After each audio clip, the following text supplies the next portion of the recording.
ආයිබෝවන් අපේ ආදරණීය පහේ පන්තියේ ගොල පුතාලට පුතේ අපි අද කරන්න යන්නේ අලුත් සතියේ ඔයාලගේ අලුත්ම ටියුට් එකේ ගණිතයේ පාඩම. ඉතින් පුතේ මේ සතිය අපිට ගණිතයේ පාඩම තියෙන්නේ භාග පාඩමක්. අපි ගිය සතියේ ඉගෙන ගත්ත මේකේ පළවෙනි කොටස අද අපිට තියෙන්නේ ඒකෙම දෙවෙනි කොටස. අපි දැන් මේකේ අභ්‍යාස ක්‍රියාකාරකම් එකින් එක කරගෙන යමු. ඒ කරගෙන යන ගමන් අපි අවබෝධ කරගමු මේ භාග පාඩම කොහොමද අපි ඉගෙන ගන්නෙ, ඒකේ ගැටලු ආවොත් කොහොමද අපි විසඳන්නේ කියලා. හරි. දැන් පුතේ මේකේ ක්‍රියාකාරකම පළවෙනි අභ්‍යාසයේ දීලා තියෙන්නේ පහත රූප වලින් හතරෙන් එකක් පාට කරන්න. දැන් ඔයාලට මතක ඇති අපි කලින් පාඩමේදී ඉගෙන ගත්තා දෙකෙන් එකක්. ඒ කියන්නේ භාගයක් සම්බන්ධ ගැටලු. භාගයක් කියලා කියන්නේ මොනවා හරි දෙයක් සමාන කොටස් දෙකකට බෙදලා එක කොටසක්. දෙකෙන් එකක්. අද අපි ඉගෙන ගන්නේ යම් කිසි දෙයක් කොටස් හතරකට බෙදලා ඒකෙන් එක් කොටසක් හෝ කොටස් කීපයක් කියන්නේ මොනවද කියලා. හරි පුතේ. එතකොට ඔයාලා මතක තියාගන්න අපි දෙකෙන් එකට භාගයක් කියුවා වගේ හතරෙන් එකටත් අපි සාමාන්‍ය විවාහාර කරන නමක් තියෙනවා. අපි පුතේ හතරෙන් එක කියලා කියන්නේ මෙන්න මේක. සංඛ්‍යාවක් විදිහට ලියන්නේ මෙහෙම. අපි රූපයක් විදිහට ලියනවා නම් යම්කිසි දෙයක් සමාන කොටස් හතරකට බෙදලා ඒකෙන් එක කොටසක්. මෙන්න මේකට තමයි අපි හතරෙන් එකක් කියලා කියන්නේ. ඕකට අපි වචනයක් පාවිච්චි කරනවා. ඒ වචනය තමයි මොකද්ද? කාල. හරි. එහෙනම් මේ තියෙන හතරෙන් එක සංඛ්‍යාවක් විදිහට ලියනකොට මේ තියෙන හතරෙන් එක රූපයක් ආකාරයට දක්වන විදිය, මේ තියෙන හතරෙන් එක සාමාන්‍ය වචනයක් ආකාරයට දක්වන ආකාරය. එහෙනම් හතරෙන් එකට අපි කාල කියලත් හඳුන්වනවා. හතරෙන් එකට අපි කාල කියලත් හඳුන්වනවා. මෙන්න මේ ටිකත් අපි මතක තියාගෙන අපි අපේ ගැටලු එකින් එක දැන් කතා කරමු.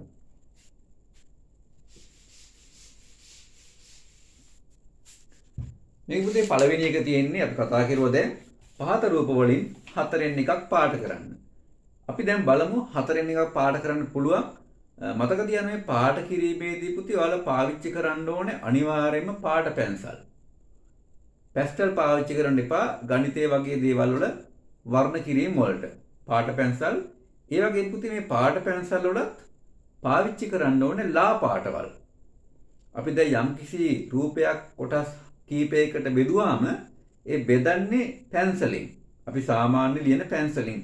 පැන්සලෙන් කොටස් වලට බෙදලා තමයි අවශ්‍ය කොටස් ගන්න පාට කරන්නේ. එතකොට මේ පැන්සලෙන් බෙදපු කොටස් පැන්සල් ඉරි අපිට පැහැදිලිව පේන්න ඕනේ. මේ පේන්න ඕන නිසා තමයි අපි මේවා පාට කරනකොට ලා පාටවල් පාවිච්චි කරන්න කියලා කියන්නේ. හරි.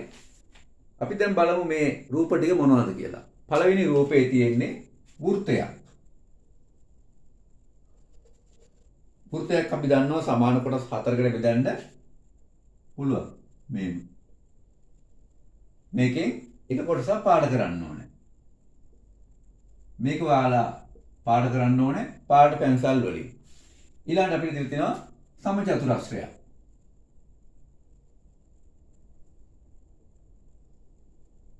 සමචතුරස්‍රයක් ආකාර දෙකකට සමාන කොටස් හතරකට බෙදන්න පුළුවන්. මේ එක ආකාරයක්. මේකේ එක් කොටසක් පාට කරන්න. අපිට මේ සමචතුරස්‍රය මේ ආකාරයටත් පුළුවන්.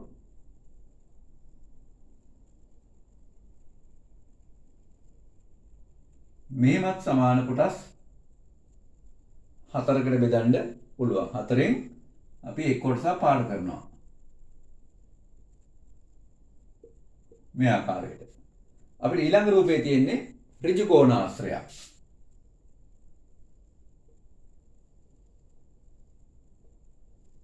මේකත් සමාන කොටස් හතරකට බෙදලා එක් කොටසක් පාට කරන්න ඕනේ. හරි. ඊට පස්සේ පුතේ තියෙනවා ත්‍රිකෝණයක්. සමපාද ත්‍රිකෝණයක්.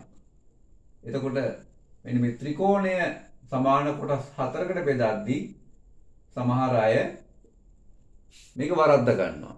මේක පුතේ ලේසි ක්‍රමයක් තියෙනවා. ක්‍රමය තමයි ත්‍රිකෝණයක තියෙනවා පාද 3ක්. හරි. මෙන්න මේ පාදය. මේ පාදේ මැද ලකුණු කරගන්න. දැන් ඔයාලා හරි මැද ලකුණු කරද්දී රූලර් පාවිච්චි කරන්න ඕනේ. මේ පාදේත් මැද ලකුණු කරගන්න. මේ පාදේත් මැද ලකුණු කරගන්න. ඊට පස්සේ මැදවල ටික යා කරලා රේඛා අඳින්න ඕනේ. මෙන්න කොටස් 4කට බෙදුනා 4න් එකක් පාට කරන්න. මේ ආකාරයට. හරි. එන පුතේ මේ තමයි ඒ රූප කොටස් 4කට බෙදෙන ආකාරය සහ 4න් එකක් වර්ණ කරන ආකාරය. අපි බලමු මේකේ දෙවෙනි අභ්‍යාසයේ දෙවෙනි ක්‍රියාකාරකම මොකක්ද කියලා.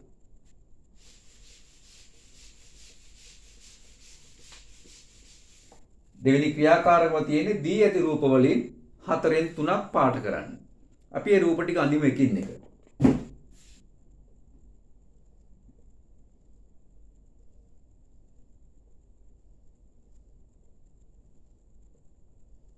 මේ ආකාරයේ රූපයක් තියෙන්නේ. මේ රූපේ පුතේ ආකාර දෙකකට අපිට පුළුවන් කොටස් 4කට බෙදන්න. එක ක්‍රමයක් තමයි මෙන්න මෙහෙම. මේක කොටස් 4කට බෙදලා මේකේ කොටස් කීයක් පාට කරනවද? 3ක් පාට කරන්න පුළුවන්. එහෙම නැත්නම් අපිට මේ රූපය මෙහෙම බෙදන්නත් පුළුවන්.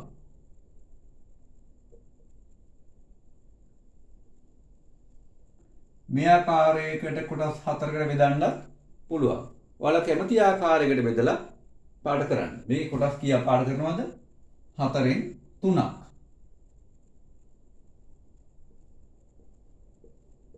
एक कोटस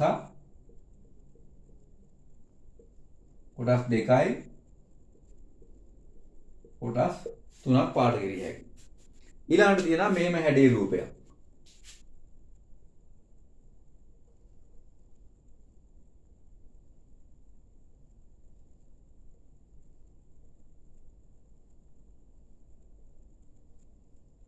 මේ රූපයත් අපිට සමාන කොටස් 4කට බෙදන්න පුළුවන් ක්‍රම කීපයකට.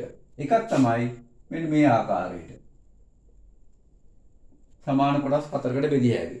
එහෙම නැත්නම් අපිට මේවත් පුළුවන්.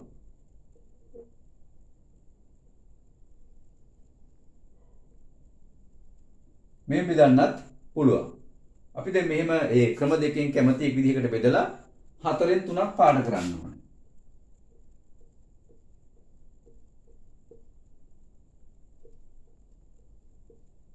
එකයි දෙකයි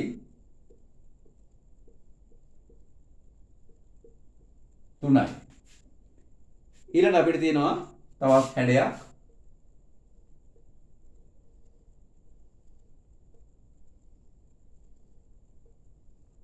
ෂඩාශ්‍රයක්. මේකත් අපිට කොටස් 4කට බෙදන්න පුළුවන්.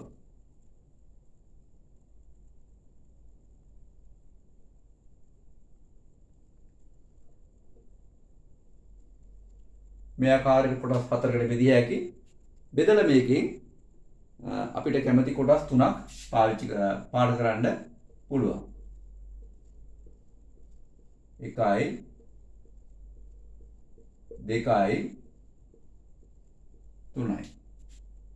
තවත් හැඩයක් තියෙන අපිට දීලා මේක.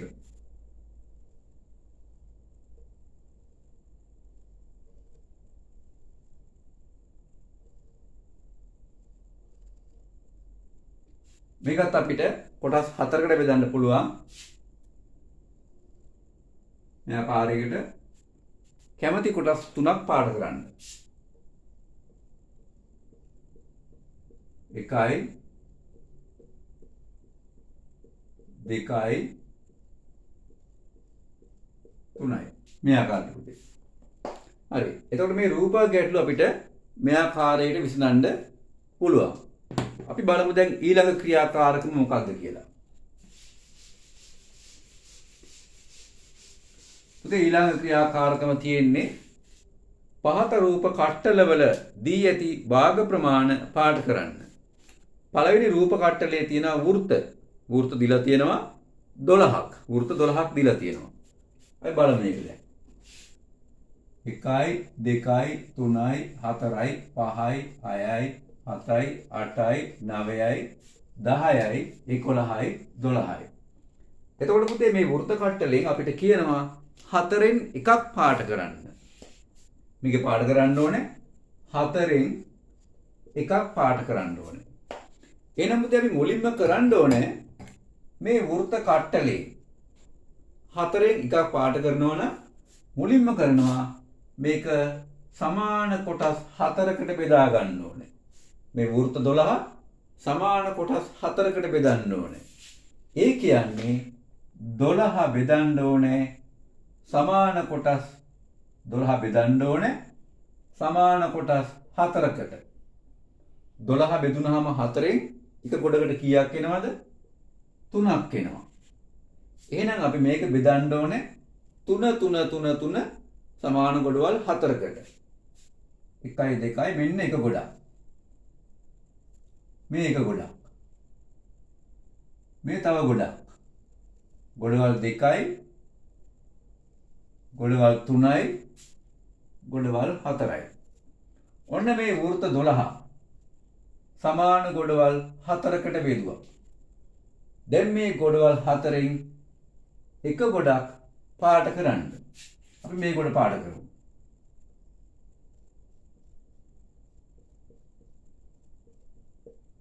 ඔන්න අපි වෘත්ත 12න් 4න් එකක් පාට කෙරුවා. එහෙනම් 12න් 4න් එකක් කියලා කියන්නේ කොච්චරද? 3ක්.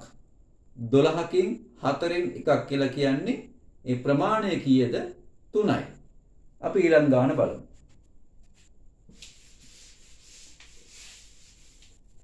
ඊළඟ ගාන තියෙන්නේ වෘත්ත දීලා තියෙනවා 16ක්. වෘත්ත දීලා තියෙනවා 16ක්. අපි ටික අඳින් බලන්න. 1 2 3 4 5 6 7 8 9 10 11 12 13 14 15 16. දැන් පුතේ මේ වෘත්ත 16න් පාට කරන්න ඕනේ 4න් 2ක්. මේක පාට කරන්න ඕනේ 4න් 2ක්.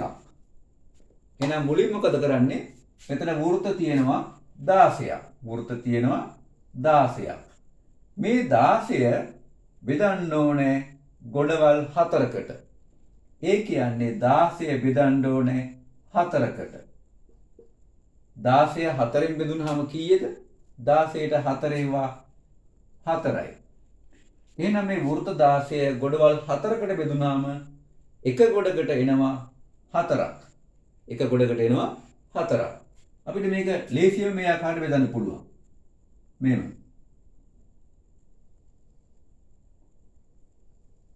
මෙන්න 16 ගොඩවල් 4කට බෙදුවා.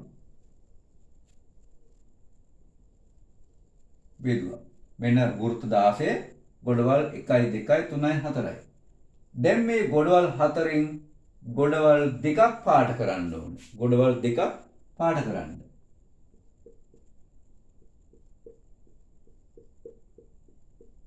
මෙන්න එක ගොඩක් පාට කෙරුවා.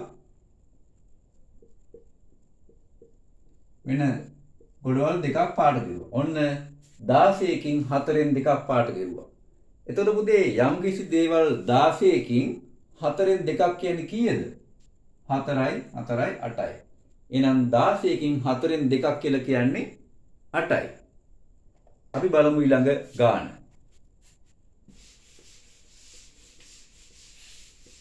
ඊළඟ ගානේ තියෙන වෘත්ත කට්ටලය වෘත්ත දීලා තියෙනවා 20ක්. වෘත්ත 20ක් තියෙනවා. 1 2 3 4 5 6 7 8 9 10 11 12 13 14 15 16 17 18 19 20. ඔන්න වෘත්ත 20ක් දීලා තිනවා. මේකේ පාඩ කරන්න ඕනේ 4න් 3ක්.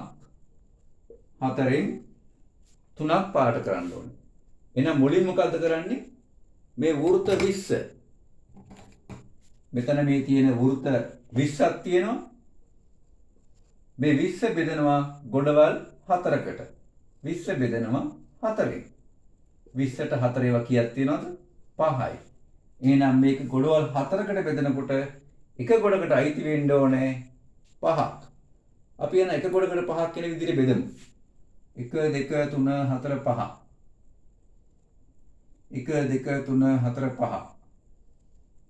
හරි දැන් මේවත් බෙදමු. ඕන ගොඩවල් 4කට බෙදුවා. 1යි 2යි 3යි 4යි. දැන් මේ ගොඩවල් 4න් ගොඩවල් 3ක් පාට කරන්න. ගොඩවල් 3ක් පාට කරන්න.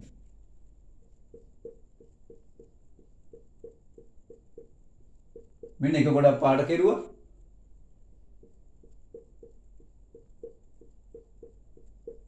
ගොඩවල් දෙකක් පාට කෙරුවා.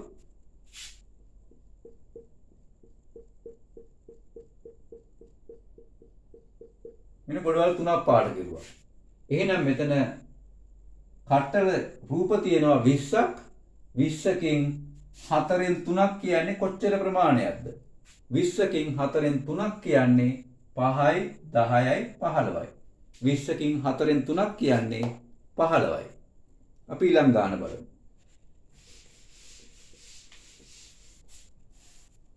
ඊළඟ ගාන තියෙන්නේ 4 වෙනි ගාන. ඒකේ තියෙන රූප කට්ටල තියෙනවා 24ක්. අපි අඳිමු දැන් ඒක. 1 2 3 4 5 6 7 8 9 10 11 12 13 14 15 16 17 18 19 20 21 22 23 24. හරි. දැන් මේ 24න් පාට කරන්න ඕන කොච්චරක්ද? 4න් 2ක්. එහෙනම් මේක බෙදන්න මෙතන තියෙනවා දේවල් 24ක් තියෙනවා. 24 මුලින්ම කරන්න ඕනේ ගොඩවල් 4කට බෙදන්න. 24 බෙදන්න 4කට. 24ට 4 ඒවා කීයද? 6ක් තියෙනවා. එහෙනම් එක ගොඩකට කීයක් අයිති වෙන්න ඕනේද? එක ගොඩකට අයිති වෙන්න ඕනේ 6ක්. අපි දැන් බෙදමු. 1 2 3 4 5 6. මෙන්න එක ගොඩක්. මේ ගොඩ 6යිද? 6ක් තියෙනවා. මේක 1 2 3 4 5 6. මෙතනත් 6ක් තියෙනවා. ඔන්න අපි බෙදුවා සමාන ගොඩවල් 4කට. 24 සමාන ගොඩවල් 4කට බෙදුවා 1යි 2යි 3යි 4යි. මේ ගොඩවල් 4න් ගොඩවල් 2ක් පාට කරන්න.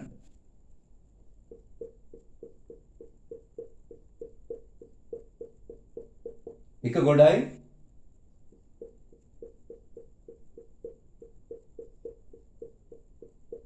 ඔන්න ගොඩවල් දෙකක් පාට කිව්වා. එහෙනම් 24කින් 4න් 2ක් කියන්නේ කීයද? ඔක්කොම 12යි. හරි. දැන් පුතේ මේකේ තව ගානක් තියෙනවා පස්වෙනි ගාන. ඒ පස්වෙනි ගාන මම කියලා දෙන්නේ නැහැ. ඔයාලා තනියම දෙයක් කරන්න අවශ්‍ය නිසා මේ කියලා දීපු දේවල් උදව් කරගෙන ඔයාලා පස්වෙනි ගාන තනියම කරන්න. අපි බලමු දැන් ඊළඟට තව ගැටලු කීපයක් දීලා තියෙනවා. ඒ ගැටලු අපි එකින් එක විසඳමු. පුතේ මේ ගැටලු තියෙනවා දීලා 12ක්. අපි මේ 12න් අමාරු ගැටලු පුළුවන් වුණොත් අපි ඔක්කොම කතා කරමු. විශේෂයෙන්ම අමාරු ගැටලු ගැන විශේෂ අවධානයක් යොමු කරමු. හරි. පළවෙනි ගාන කියවන්න පන්තියක සිටි සිසුන් 40කගෙන් 4න් එකක් පැමිණ සිටියේ නැත. පැමිණ සිටි සිසුන් ගණන කීයද? පුතේ මේ භාග ගණන් හදද්දී අපිට විසඳන්න වඩාත්ම පහසු ක්‍රමයක් තමයි මේක රූපයක් ඇඳලා විසඳන එක. අපි ඒ වගේම මේ අංකවල මේක විසඳනවා. නමුත් රූපයක් ඇඳනම අපිට මේක වඩාත් පැහැදිලි. ඒ නිසා අපි ඒ ක්‍රම දෙකෙන්ම මේක එකින් එක විසඳමු. ආය පාරක් කියවමු පළවෙනි ගාන. පන්තියක සිටි සිසුන්ගෙන් 40කගෙන් 4න් එකක් පැමිණ සිටියේ නැත. පැමිණ සිටි සිසුන් ගණන කීයද? හරි. මෙන්න අපි අඳිනවා පන්තියේ සිසුන් කීයක් ඉන්නවද? සිසුන් ඉන්නවා 40ක් ඉන්නවා. සිසුන් ඉන්නවා 40ක්. මෙන්න තියෙනවා පන්තිය. මේ මොකක්ද තියෙන්නේ? මේ තියෙන්නේ පන්තිය. දැන් කියනවනේ සිසුන් 40කකින්. එහෙනම් මෙතන ඉන්නවා 40ක්. මේ 40න් 4න් එකක් ඇවිල්ලා නැහැ. එහෙනම් 40 බෙදන්න 4කට. 40 ගොඩවල් 4කට බෙදුනහම ඒ කියන්නේ 40 බෙදුනහම 4න් කීයක් එනවද? 10ක් එනවා. එහෙනම් එක ගොඩක් කීයද? 10යි. එක ගොඩක් 10යි. දැන් මේක කියනවා 4න් එකක් ඇවිල්ලා නැහැ කියලා. එහෙනම් මෙන්න ගොඩවල් 4කට බෙදුවා. එක ගොඩක් මෙන්න ආපු නැති ගොඩ. ඒ කියන්නේ 40න් 10ක් ඇවිල්ලා නැහැ. අපෙන් අහන්නේ පැමිණි ගාන. එහෙනම් මේ තියෙන පැමිණි ගාන මේ කට්ටියත් ආවා. 10යි 20යි 30යි. එහෙනම් පැමිණි සිසුන් ගණන කීයද? 30යි. අපි ඊළඟ ගාන බලමු දැන්. ඊළඟ ගාන කියවන්න දැන්. අඹ ගෙඩි 100කින් අඹ ගෙඩි 4න් 2ක් ඉදී ඇත. අමු අඹ ගෙඩි ගණන කීයද? අඹ ගෙඩි කීයක් තියෙනවද? අඹ ගෙඩි තියෙනවා 100ක්. මෙන්න තියෙනවා ඒ අඹ ගෙඩි 100. දැන් කියනවා එහෙනම් මෙතන අඹ ගෙඩි තියෙනවා 100ක්. මේකේ 4න් 2ක් ඉදිලා. එහෙනම් මේ 100 බෙදන්න ගොඩවල් 4කට. 100 බෙදනවා 4කට. 100 4න් බෙදුනහම කීයද එක ගොඩකට? 25යි. එහෙනම් මේ එක ගොඩක තියෙනවා 25ක්. ඊළඟට කියනවා මේකෙන් 4න් 2ක් 4ට බෙදුවානේ දැන්. ඒකෙන් ගොඩවල් 2ක් ඉදිලා කියලා. අපි එහෙනම් කියමුකෝ මෙන්න මේ ගොඩත් ඉදිලා මේ ගොඩත් ඉදිලා. මේකත් ඉදිලා මේකත් ඉදිලා. එතකොට ඉදිච්ච ගාන කීයද? 25යි 25යි 50යි. අපෙන් අහන්නේ අමු අඹ ගෙඩි ගන්න. එහෙනම් මේ දෙක ඉදිලා නම් මේ දෙක අමුයි. මෙතනත් 25යි මෙතනත් 25යි 50යි නේද? එහෙනම් අමු ගෙඩි ගාන කීයද? ගෙඩි 50යි. ඊළඟ ගාන. ගමක ජන සංඛ්‍යාව 1200කි. ඉන් 4න් එකක් ගොවීන්නේ. ගොවී නොවන සංඛ්‍යාව කීයද? එහෙනම් ගමක ජන සංඛ්‍යාව අපි මේක විසඳමු දැන්. මෙන්න තියෙනවා ගම. මේ ගමේ ජන සංඛ්‍යාව 1200යි. ඊළඟට කියනවා මේකේ 4න් එකක් ගොවියෝ කියලා. එහෙනම් ගම බෙදන්න 4කට. ඒ කියන්නේ 1200 බෙදනවා 4ෙන්. 1200 4ෙන් බෙදුනහම කීයද? 300යි. 300යි. එහෙනම් මේ එක ගොඩක් කියන්නේ කීයද? 300යි.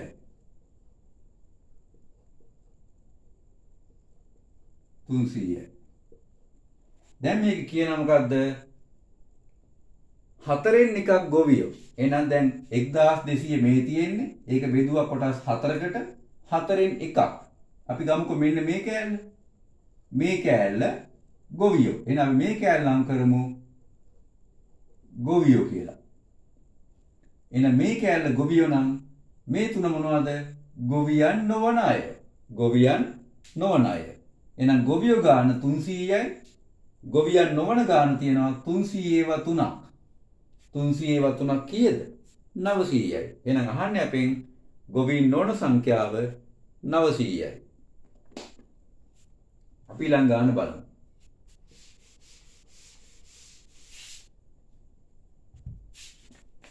ඊළඟ ගාන තියෙන්නේ 4 වෙනි ගාන.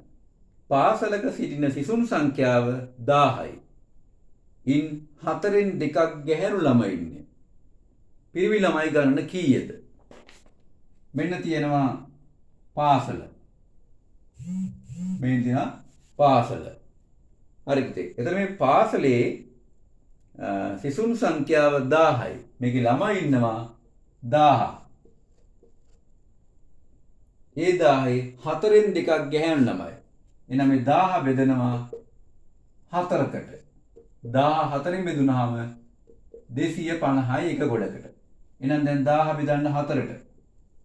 එක ගොඩකට කීයක් ආවද? 250යි.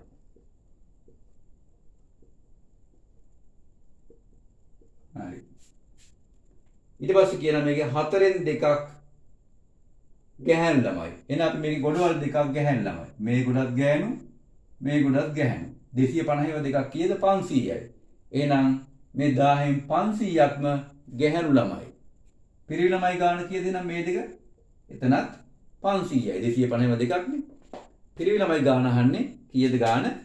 500යි. හරි පුතේ. ඊළඟ අපි බලමු පස්වෙනි ගාන. පස්වෙනි ගාන දැන් අපි බලමු.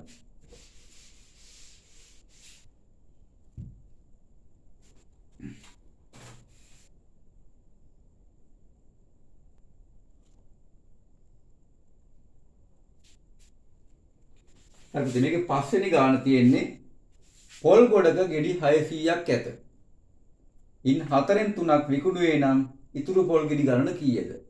අපි පුතේ ඉතුරු ගැටලු මේකේ 3ක් කරමු මේ රූප අඳින්න නැතුව. මොකද අපි දැන් ඒකත් පුරුදු වෙන්න ඕනේ. අපිට විභාගවලදී මේ රූප අඳින්න එක ලේසි වුණාට රූප අඳින්න ගියාම ටිකක් පරක්කු වෙන්නත් හේතුවක්. ඒ නිසා අපි ක්‍රම දෙකම ඉගෙන ගමු. අපි දැන් මේක රූප අඳින්න නැතුව හදමු. හරි. මොකද මේ කියන්නේ? පොල් ගොඩක ගෙඩි 600ක් ඇත. පොල් ගොඩේ තියෙනවා ගෙඩි තියෙනවා 600ක්. ඊට පස්සේ මේක කියනවා ඉන් 4න් 3ක් විකුණනවා. 4න් 3ක් විකුණනවා. එහෙනම් ගෙඩි 600න් කොච්චරක් විකුණනවද? 4න් 3ක් විකුණනවා. එහෙනම් මේ ගෙඩි 600 බෙදන්න ගොඩවල් 4කට. 600 බෙදන්න 4න් කීයද? 600 4න් බෙදුනහම එක ගොඩකට එනවා පුතේ 150ක්. එහෙනම් මේකේ 4න් 3ක් 4න් 3ක් කියන්නේ එක ගොඩක් 150 නම් ගොඩවල් 3ක් 150 හේව කීයක්ද? 3ක් 150 හේව 3ක් 450යි. එහෙනම් ගෙඩි 600න් 4න් 3ක් කියන්නේ 450යි. එහෙනම් 600න් 450ක් මොකද කරලා තියෙන්නේ? විකුණලා තියෙනවා. 600න් 450ක් විකුණලා. ඉතුරු ගාන අපෙන් අහන්නේ. එහෙනම් 600න් 450ක් අඩු කරන්න. 600න් 450ක් ගියාම කීයද ඉතුරු? 150යි. 150යි. එහෙනම් ඉතුරු ගෙඩි ගාන කීයද? 150යි. අන්න ඒකත් අපි බලමු දැන්. ඊළඟ ගාන අපි බලමු දැන්. ඊළඟ ගාන අහන්නේ අපෙන් පටියක දිග මීටර් 12කි. පටියක් තියෙනවා ඒක 12යි මීටර් දිගයි. මොකද කරන්න තියෙන්නේ ඒකේ? ඉන් 4න් එකකට හානි වෙලා. පටිය 4න් එකකට හානි වෙලා. එහෙනම් මේ 12 බෙදන්න ඕනේ 4කට. 12 4න් බෙදුනහම කීයද? එක කොටසකට එනවා 3ක්. 12 4න් බෙදුනහම 3යි. හරි. එහෙනම් 4න් එකක් කියන්නේ මේකේ කොච්චරක්ද? 3යි. 12 4 බෙදුනහම 3ක් හානි වෙලා. හරි. එහෙනම් මොකද්ද මේ කියන්නේ? 12කි ඉන් 4න් එකක් හානි වෙලා. එහෙනම් 12 4 බෙදුනහම 3ක් හානි වෙලා. ඒ කියන්නේ 12න් 3ක් හානි වෙලා. 12න් 3ක් හානි වුණාම ඉතුරු ටික හොඳයි. එහෙනම් 12න් හානි වෙච්ච 3 අයින් කරන්න. 12න් 3ක් ගියාම කීයද? 9යි. එහෙනම් මොකක්ද අහන්නේ මේකෙන් දැන්? හොඳ තත්ත්වයේ කොටසේ දිග 9යි මීටර්. මතක තියාගන්න දැන් මේ ගානේ ඒකකයක් තියෙනවා. ඒ නිසා මේක උත්තරේ දෙන්නට මදි. ඒ එන උත්තරේට මේ ගානට අදාළ ඒකකයක් යොදන්න ඕනේ. ඒකකය මොකද්ද මේ ගානේ? මීටර්. එහෙනම් මීටර් කියන ඒකකයක් යොදන්න සැලකිලිමත් වෙන්න. ඊළඟ ගාන අපි බලමු දැන්. මාර්ගයක දිග කිලෝමීටර් 160කි. ඉන් 4න් 3කට තාර දමා සකසා ඇත. මාර්ගයක දිග කීයද? 160යි කිලෝමීටර්. මේකේ 4න් 3කට තාර දාලා මේ පාරේ 4න් 3කට තාර දාලා එන 160න් 4න් 3ක් කියන්නේ කොච්චරද? 160 4න් බෙදලා එන උත්තරය 3න් වැඩි කරන්න. 160න් 4න් 3ක් කියන්නේ 160 4න් බෙදලා 3න් වැඩි කරන්න. එහෙනම් මුලින්ම 160 බෙදන්න 4න් 160 4න් බෙදුනහම කීයද? එක ගොඩකට එනවා 40. එහෙනම් 160 4න් බෙදුනහම 40යි. ඒක වැඩි කරනවා 3න්. 40ව 3ක් 120යි. එහෙනම් මේ 160න් 120ක්ම මොකද කරලා තියෙන්නේ? පාර දාලා සකස් කරලා තියෙනවා. 160න් 120ක් පාර හදලා හදපු නැති කොටස කොච්චරද? 160න් 120ක් අඩු කරන්න. 160න් අඩු කරන්න 120ක් කීයද? 40යි නේද? එහෙනම් පාර හදලා නැති කොටස 40යි. ඒකේ තියෙනවා ඒකකයක් කිලෝමීටර්. ඒකකය දාන්න ඕන. ඊළඟ ගාන. මොකක්ද ඊළඟ ගාන? අපි මේ ගාන බලමු. 8 වෙනි ගාන. සහල් ගෝණියක කිලෝග්‍රෑම් 64ක් ඇත. සහල් ගෝණියක් තියෙනවා. මේකේ තියෙනවා 64යි කිලෝග්‍රෑම්. 64යි කිලෝග්‍රෑම්. මොකද කියන්නේ දැන්? ඉන් 4න් එකක් විකුණලා. එහෙනම් මේ 64න් විකුණලා තියෙනවා කොච්චරක්ද? 4න් එකක් විකුණලා. ඒ කියන්නේ 64 කොටස් 4කට බෙදලා එක කෑල්ලක් විකුණලා. එහෙනම් 64 මුලින්ම බෙදන්න කොටස් 4කට. 64 බෙදන්න 4කට. කීයක් එනවද කොට? 16යි. එහෙනම් 64න් 4න් එකක් කියන්නේ 16යි. 16ක් එක කොටසක් විකුණලා. එහෙනම් 64න් 16ක් වික්ක කියන්නේ ඊළඟ ටික ඉතුරුයි. එහෙනම් 64න් 16ක් අඩු කරන්න. 64න් 16ක් අඩු කරන්න. 64න් 16ක් ගියාම කීයද?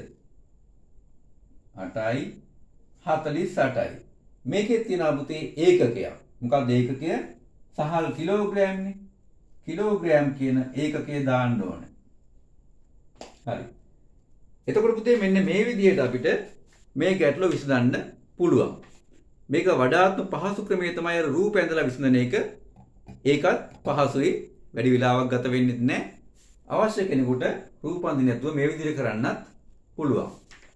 තමන්ට පහසු ක්‍රමයක්, වේගවත් ක්‍රමයක් මේකෙන් තෝරගන්න ඔයාලා දක්ෂ වෙන්න ඕනේ. හරි. එහෙනම් පුතේ මේක අපි දැන් තව ගණන් 4ක් ඉතුරු වෙලා තියෙනවා. ඒ 4ත් අපි මේ විසඳුම ආකාරව කරන්න පුළුවන්. මේකේ වැදගත් දේ තමයි මේ ගණන් විසඳද්දී අර ඒකක සහිත ගණන් ආවොත් ඒ ඒකක මෙවට අනිවාර්යයෙන්ම උත්තරයට දාන්න ඕන. ඒ ගැන සැලකිලිමත් වෙමින් මේකෙන් ඔයාලා කැමති ආකාරයකට මේ ගණන් විසඳන්න අපි එහෙනම් අද භාග දෙක පාඩම මේන් අවසන් කරමු. ඉතුරු ගණන් ටික ඔයාලා තනියම ඉතාමත් නිවැරදිව කරන්න. හැබැයි මතක තියාගන්න සෑම උත්තරයක්ම පැහැදිලි වෙන්න ඕන. තව දෙයක් මට කියන්න බැරි වුණා. අර මුල් ගණන් වල රූප වල කොටස් වෙන් කරද්දී අනිවාර්යයෙන්ම පුතේ ඔයාලගේ ලියන පැන්සලෙන් ඒ රූප වල කොටස් වෙන් කරගෙන ඉන්න ඕනේ. වෙන් කරලා තමයි පාට පැන්සල් වලින් ඒවා පාට කරන්නේ. ඒ වෙන් කරපු රේඛා පැහැදිලිව පේන්න තියෙන්නත් ඕනේ. මේ ගැනත් හොඳට සැලකිලිමත් වෙමින් මේ ගණන් ටික තනියම කරන්න අපි නවත්තමු. ඔයාලා සියලු දෙනාට තෙරුවන් සරණයි.